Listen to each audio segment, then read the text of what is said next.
Modern American architecture has a boldness, a functional beauty, the look of America expressed in materials old and new. Modernism went for simplicity and lack of ornamentation. Along the way, they discovered that the vibe of these modernist houses was really wonderful. It was intense, it was relaxing, people loved living in these homes, and it gained more and more traction until after World War II, it just boomed.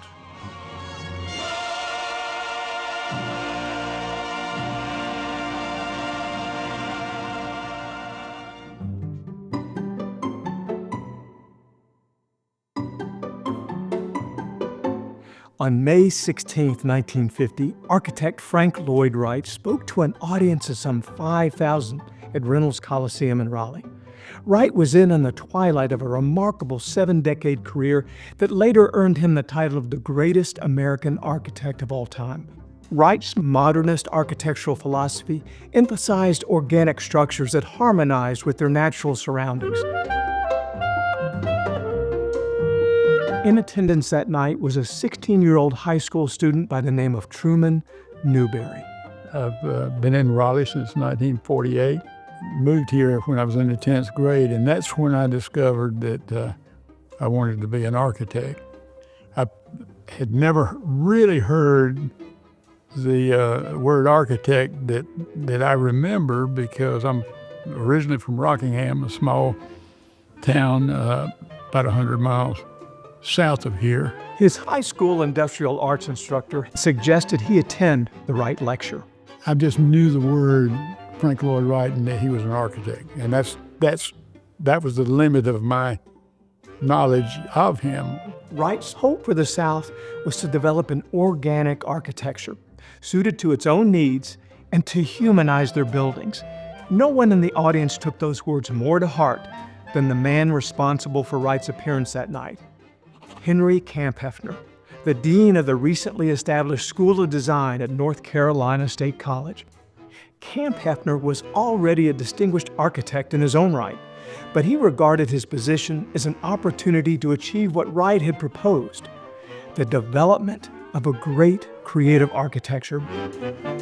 Kamphoefner was recruited to come to NC State, which had a very sleepy architectural engineering program, and he was a rock star. He was to turn it around right away. George Smart is the executive director of ncmodernist.org, dedicated to preserving and promoting modernist architecture. And they let him do things they don't let deans do now. Like, for example, he fired most of the faculty. He recruited students from Oklahoma to travel with him to North Carolina. And within a very short time, the school was on the map. While Newberry was attending the School of Design, he rubbed shoulders with Charles Eames, Mies van der Rohe, and Buckminster Fuller. Thinking back on it especially, I mean, how in the world, there's a bunch of wet behind the ear wannabe architects meeting, with Mies van der Rohe, the most famous German architect in the world.